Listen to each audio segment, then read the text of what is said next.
All right. Hello, y'all. Welcome back to my channel. I know it's been a while, but today we're going to talk about a specific subject, and this is will you hold me down?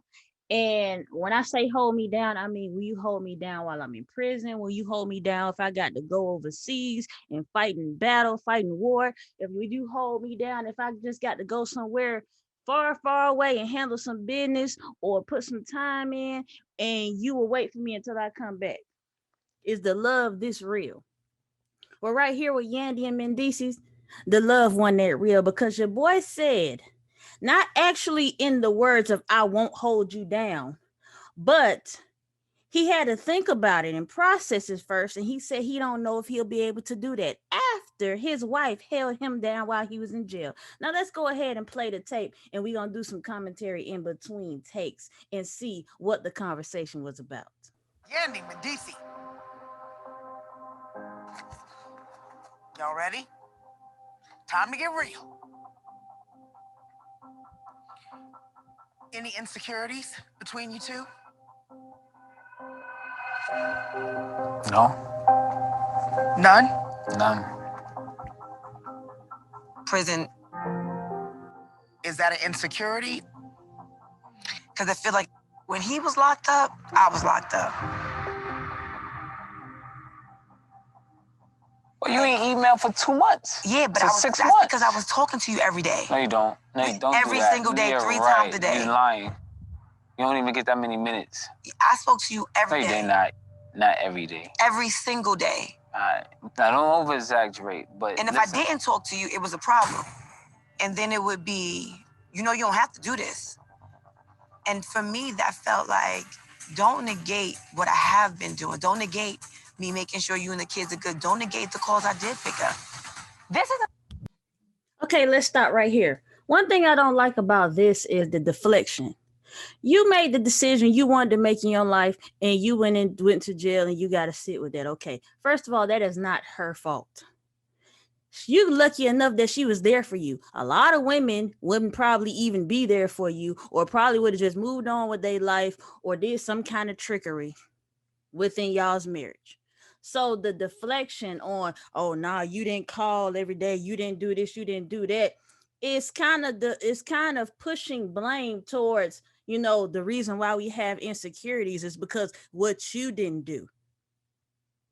I mean, as hard as it is that you're already not present and you're in prison, that's already hard enough in itself. The selfishness comes in is when you're still thinking about yourself and what you're not receiving and what you're not getting, instead of saying you did the best that you could and knowing that not only is she missing out on you being out in her life, but you're also missing out on being a part of your children's lives based on your decisions. So the deflection should have been on what put you in jail and not on how much attention she gave you while you was in jail. Let's talk about that first, because that's already a sign right there of manipulation and selfishness. You manipulate the whole insecurity conversation to go back on to her and why everything is her fault instead of saying, hey, you did the best that you could. I understand how hard it was that I was in prison and you guys couldn't be around me. And we are going to try to build and be stronger. Let's continue. Let's continue. This is the first time this phone call, email thing has come up, and I normally just brush it away, but now I'm frustrated. Do you understand what my life was like? I'm raising 2 babies. I'm running 5 companies. But you want to talk about emails and calls? Talk about how these bills was going to get paid. I don't have time to write emails and letters. Now, y'all hear that? Y'all hear that? Like, okay, so instead of worrying about all the responsibility that had to be put on her alone because you were in prison, you're worried about how much she didn't do. And see, this is the deflection to put it back on her because he knows her. He knows her weaknesses. He knows how much she wants this. He knows what she's willing to do, and he knows if she gonna go somewhere or if she's going anywhere or not. And so he know that he can play on these insecurities with her, and that's why he can say the things that he's saying. Because ain't no way you gonna sit back in prison knowing that your wife that held you down and is paying the bills, doing everything for the children and her, and still trying to see you, trying to juggle all this stuff at the same time, and you know how it is. Ain't no way your only answer just gonna be, oh, you didn't call every day, you didn't write every day, you didn't text, you didn't do enough. He basically saying you didn't do enough. And these are the type of women that men are looking for. But see, when a man like this that doesn't appreciate what the woman is doing for her breaks her down like this and saying she's not doing enough, and she keep trying to do more and keep trying to prove herself, and every time she's trying to prove herself, he keep knocking her down and saying that ain't enough, that ain't enough, that ain't enough. This is when these women turn savage. And when they turn savage, ain't no turning back. The non-appreciation, it ain't, we ain't even getting to how he said he wouldn't hold her down. People are missing everything that happened in this conversation. He don't even appreciate her holding him down, let alone taking care of the kids by yourself. He's not even proud of her. He's just saying, you ain't do this, you ain't do that. It's all about me, me, me, me, me. Me, me, me, me, me. This woman ain't no gold digger. This woman ain't asking him for nothing. She just asking him for his love. She just asking him for his appreciation. And she can't even get that. Let's continue. Let's continue. Do you both hear the discrepancy in the communication? I called you, but you didn't email. It was 2 months. It was every night and every morning. There's a discrepancy. So to me, it's more than did you email, did you call? It's what more did you want and what more do you want now that you weren't getting for you to say, I didn't get it. And that's the way it's coming out.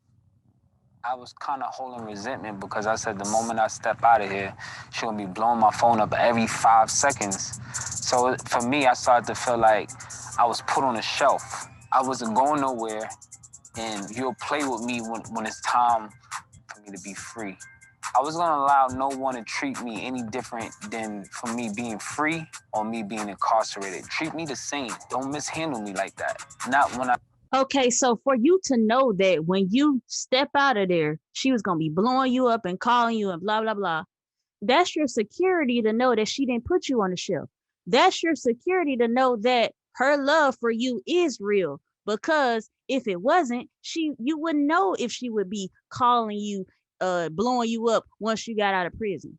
A person that was not sure of a person and how they felt would not know that a person would be blowing them up when they got out of prison. So basically, you're answering your own question. You, on the other hand, need to work on your feelings for her. First of all, you're in prison. Can't nobody treat you the same. And can't nobody blow you up and see you all day long, every day, and handle you the same way if you're in prison. Nobody put you on the shelf. You were already on the shelf when you went to prison. That's the shelf. That didn't have anything to do with her. And so how you felt about how your life turned out and how it changed for you, and the man that you probably wanted to be but you couldn't be because you got locked up, you need to communicate that with your wife and how you feel and how you can deal with building yourself back up, not making it like it's her fault. He's insinuating this like he twisting the role up as if she had some other men and he was her play toy, and that she just deal with him whenever she feel like it. That is not the same thing. Of course, if you come back and you're out of prison, you're already present physically. She can be able to see you more and deal with you more and all of these things. Like I said, she didn't have to do this. You got to look at that too. She didn't have to do none of this. She could have put you on the shelf and left you there. So all this insecurity about how he feels like she playing with him whenever she feel like it, you call when you feel like it, you send messages when you feel like it, you better be glad that you got them messages and phone calls, because some of them folks in there ain't getting nothing. You need to just appreciate what you was getting and appreciate how hard she's working by herself to take care of the children and have a home for you when you come back, so you won't have to be on the shelf. And see, I'm so familiar with this stuff. Like, you just keep trying to do everything you can. You're trying to put your all to it. You're trying to keep proving yourself. And this is, I guess, where this Pick Misha stuff come from. You're trying to prove yourself. You're trying to prove yourself. And it ain't never enough. They always complaining. You ain't do enough. This ain't enough for me. I want more. I want more. I want more. But then they ain't putting in nothing. Ain't putting in a doggone thing. Then you find yourself depressed, insecure, and drained, and feeling like you ain't good enough for nobody. So you got to keep on trying to impress them. Look at her face. Look at her. Just look at her face. You see this? This is not the way she started when we first seen her on the scene. But this is the way people break you down to get like this, out of touch with life and trying to figure out what you did wrong and trying to make it and thinking that it's all your fault and everything was on you because the person that you with making you feel like it is your fault. It's almost like he telling her you the reason I went to prison. Let's keep going. I give her the opportunity. If you ever get tired and it's become too much, then I'm you free. I think it would have been selfish of me to try to hold her in a relationship that she didn't want to be in. You free. Anything could happen. People meet people, fall in love, and I didn't want to force somebody to go through something like that with me. The fact that you always said to me, you don't have to do this. That was offensive. You would say, like, you could leave. And it would be the simplest of things, like, I missed your phone call, or I didn't pick up, or I didn't email you. That made me feel like it wasn't that much of a fight for you. Like, it was easy to let me go. Nobody that's your woman wants to feel like they're easy to get over. I mean, if I could deal with my mom leaving me, and that's the trauma, I felt like I could deal with anybody leaving me. Nah, don't use that. Don't use that because y'all been together for a long time now. I understand that people have past childhood traumas, but sometimes they use that for their argument, just like some people use the Bible and they use other things to try to get what they want and try to manipulate the situation. They use it for sympathy and as a tactic to win their argument. Nah, that's not what it is. Because if this man really wanted to be with this woman, see, this man you can see what the response where he kept saying, if it got too much for you, you could have just went. You could have just went. He's pushing her away. He's literally pushing her away. And you can see that the feelings are not always all the way 100% there for him. Because that's not something that has to be forced. You don't have to force feelings. You don't have to force anything. Even if you got trauma, you don't have to force how you feel about somebody.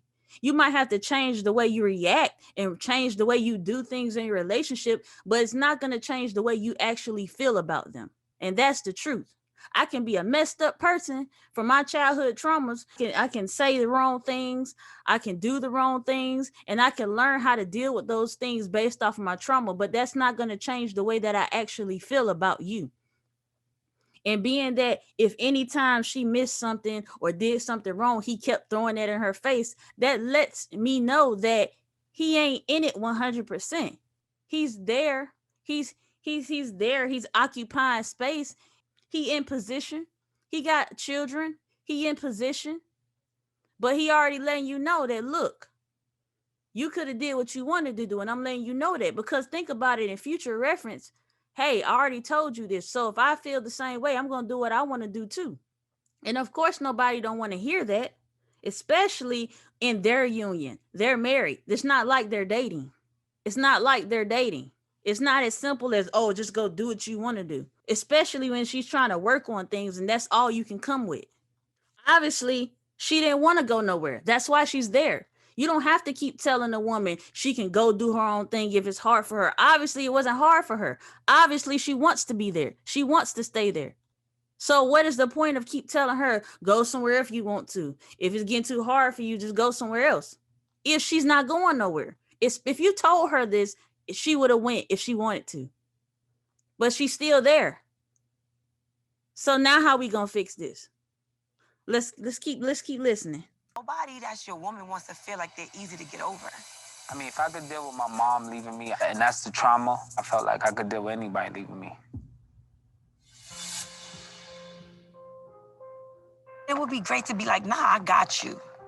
You know what I'm saying? Like when you say for better or for worse, and when you say, if I'm sick, I go to jail, I want you to be like, nah, I got you. I ain't going nowhere. I want for better or for worse. Yeah, that's what I give. Yeah, that's the same thing I signed up for, right? You notice how she said, I want for better or for worse. And he said, he had to stumble around it. And he said, that's the same thing I signed up for. But you notice he didn't say, that's what I want too. You didn't hear the passion there. He didn't even say that's what he want. He just said, that's what I signed up for.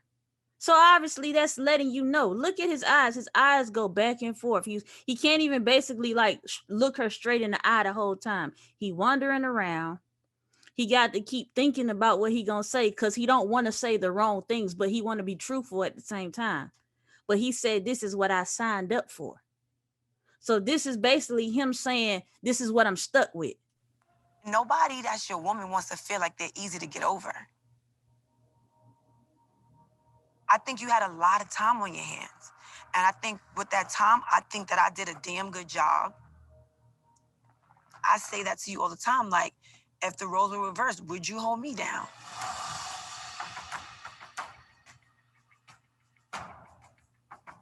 If the shoes was on the other foot, I don't know what I will be able to do. And that's a problem. So, Mendeecees finally admitted that he doesn't know if he would have stayed if the roles were reversed. And that's so hurtful because people have said to me, "You doing all this, would he do that for you?" And I've always combated with, "Yeah, he would. We love each other." But to hear him sit here in my face and be like, "I don't know." And listen, I'm telling you the truth. Like, that's so unfair.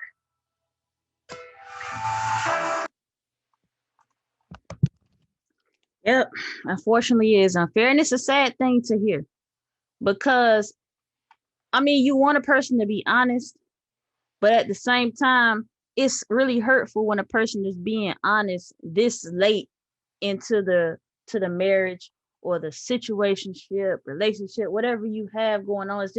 It's more hurtful when it's that late in and you invested so much time, so much energy, so much money, kids, all this is involved, and then you have to hear this, and it's like, don't waste my time. Then sometimes your relationship can just go down, your marriage can just go downhill from there, and this is how divorces get started. People don't realize that we can't force people to be with us. We can't force people to have feelings upon us, but we have to still be careful in the decisions that we make when we get with these people. When we find ourselves answering questions for them, thinking for them, knowing what they're going to do without asking them, this is how we get in the situation. Because then you're going to be in a relationship all by yourself because you made this thing happen. You made the whole thing. You have to allow the person to show you how they can show up. And the ride or die mentality, y'all got to get over this ride or die mentality. Not saying that it's not saying that it's not real, but everybody's not gonna ride or die for anybody. That's the thing. First of all, let's just see what this man went to jail for. This ride or die mentality is just something that's rooted into our minds to make us comply. To make you feel guilty for doing what's best for you. Because truth be told, you see the signs, you do what's best for you. Now you're not a ride or die. Or you get called all this stuff because you didn't stick there and just and perform off command. But the signs are usually there because we'll find ourselves trying to prove ourselves to people who wouldn't do it for us. That's how you know. When you keep continuously doing things for people that's not even going to do it for you or have never even showed you that they will, then that's just you trying to convince yourself. That's a not a ride or die mentality. That's not a ride or die act. That's riding alone. But with him, is don't use the person if you don't use a person that you don't love. Be honest about your feelings too and move on if that's the case, because you don't want to keep seeing somebody hurt off of the emotional unavailableness of you. Of course, you in place. You in place for your kids, but nobody just wants you to be in place. You got to be in place with action. Now let's see what this dude was locked up for. Love and hip hop star Mendeecees Harris sentenced to 8 years in prison. 8 years, y'all. 8 years. A cast member of VH1 reality show Love and Hip Hop was sentenced Tuesday to 8 years in federal prison for drug trafficking. Mendeecees Harris, 37 years old, also agreed to forfeit the $171,000 he made from the television show, along with a 2011 Audi sports car worth $111,000. He pled guilty in April to conspiracy to distribute the possessed heroin and cocaine. Prosecutors said the 37-year-old music manager was involved in drug trafficking from 2005 into 2012, including from 2006 to 2008, when he was part of an operation that distributed drugs in the upstate city of Rochester, where he was prosecuted. The sentence was lowest possible term under a plea agreement that included a maximum prison sentence of over 10 years. So there you have it, you guys. This is why he was arrested, for his decisions that he made dealing with drug trafficking. Now, you guys, this man could have lied and told this woman, knowing that she probably would never go to jail. He knows the type of woman she is. He could have just lied and said, yeah, baby, of course I'm going to hold you down, and at least show some kind of love. But just to not even want to lie about it, that's just some cold stuff in itself. You couldn't even lie to the woman and just say, yeah, I will hold you down. Yeah, you couldn't say, I appreciate what you did for me. It's like you had a hard time struggling with saying something nice to the woman. You couldn't even appreciate nothing. And like she said, that is a problem. And it is. And it is. Look at this woman's eyes. You're going to wear her down and you're going to turn her savage. Now, I know some people might not like what I'm saying, but this is real stuff right here. This is real stuff right here. You see this stuff happening all the time. People getting used and abused, and I'm not talking about physically. I'm talking about mentally. And it's not right. It's not right. I don't care what nobody say, it's not right. You see a good thing, you see a good woman, or you see a good man, acknowledge that. Acknowledge that. People don't deserve to be treated a no type of way. Not saying this man was yelling or hitting or whatever, but people have emotional manipulation tactics that can put you in a depressed mode, can put you in a state where you don't want to be in. And none of that's right. None of that's right. Just treat people right. Appreciate the people while you're here, or move on. Appreciate people while they're here, or move on. If you can't give them the best from you, at least want them to have the best for them while you move on and find the best for you. At least want them to be happy if you can't make them happy. And it's not even to say that people can't hold you down. I mean, look at your boy Papoose. Now, people gonna do for who they want to do for.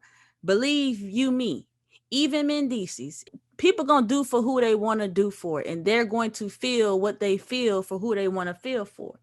Even if it's that same person that act like they didn't have no feelings, that don't mean that it won't happen with somebody else.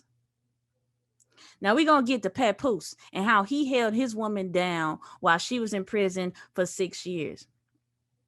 Remy Ma released from prison after 6 years now. And down here you see it says, a day later, after she got out of prison, however, husband and wife were reunited. After they was reunited and she got out of prison, he said, congratulations to the queen. Happy to see you walk out that cage. Papoose wrote on his Instagram account, time to begin a new chapter. It's your time. Now, as you guys can see, you see this right here? Look how long they've been together. This is a young picture. And he still held her down. Ain't no time went by, ain't no conviction or no assault or nothing that this woman did can turn him and his back from his loyalty to his woman. And then right here it says, spending 6 years in prison could easily end a marriage. Could easily end a marriage. But for Remy Ma and Papoose, it was just the beginning. Now that's the test right there. Think about it. Marriage. To death do you part, for better or worse. This is the test. They tied the knot while the female rapper was incarcerated, and he made sure to visit her every day.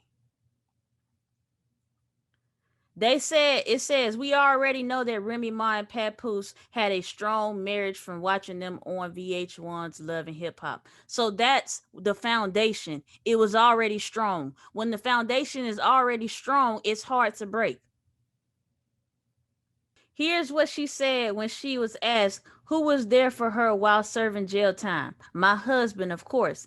He was so he was so bad that I had to tell him to stop coming to visit me. No, seriously though. The first year that I was there, he came every single day.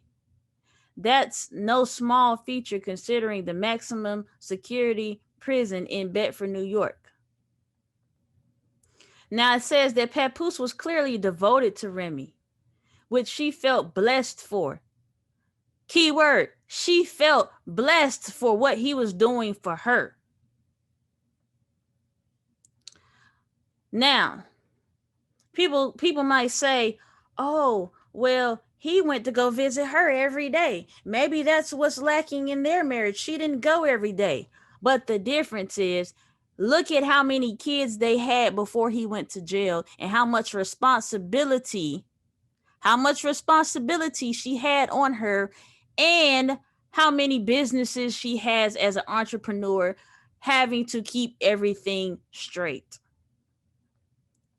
Now, we're going to go back to when Remy,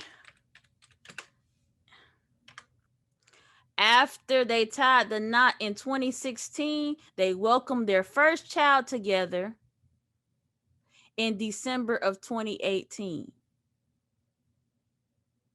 Papoose has 3 children from a previous relationship, while Remy 40 has one son. While Remy 40 also has one son. Okay, so as you can see, this man right here, if you notice that the woman most of the time usually has the children. So even though this man has 3 children with other women, being taken care of physically most of the time by their mothers. Not saying that he's not seeing the children, but they're in the home living with their mothers. And so that's where their time is going to fall on. So Yandy, being that she had the kids with her all the time, she has to be in place for those kids. Women can't move around like men do when they have kids, or have somebody hold the kids down while we go work, or have a woman hold the kids down while we go work, or hold the kids down while we fly out of town. Like women can't just go and pick up and just go whenever they feel like it when they have kids that are present in the home. And that's the difference why she can't just go pick up and go to prison every single day, because she has kids tagging along with her. She has to work and she has to do all of these things. So she has to make time to go by herself to do these things, and have time away from the kids, away from the jobs, away from all of those things in order to make it happen. And that's not something that you can do every day if you just don't have free time like that. And so people may argue, yeah, she got money. She can just pay somebody to watch them kids. She can just pay somebody to do everything for her and then go do all this other stuff. But then at the same time, why take away from the kids? Why take that away from them? It's a give and take, especially when you make decisions, and especially when you're in a marriage and when you're having kids. There's a give and take. People pick what you got to pick what is more important for you. And maybe she feel like family is more important to her. Even a single woman that's working a job can't just go do the things that she wants to do every single day, because she has kids tagging along with her all the time. And a person that doesn't have that lifestyle is not going to understand that. They're not going to understand that. You have to basically make your life around your children when they're there and they're present in the home with you 24/7. So that's the difference, y'all. That is the difference. I hope I'm explaining that right, but y'all let me know in the comment section what y'all think about this right here. Y'all let me know in the comment section how y'all feel about this situation right here, and what y'all think is really going on here. What do you guys think is really going on here? Because I sense a disconnect. You know, not saying it can't be reconnected, but maybe he has to deal with readjusting himself back into normalcy. All right, y'all. I'm out.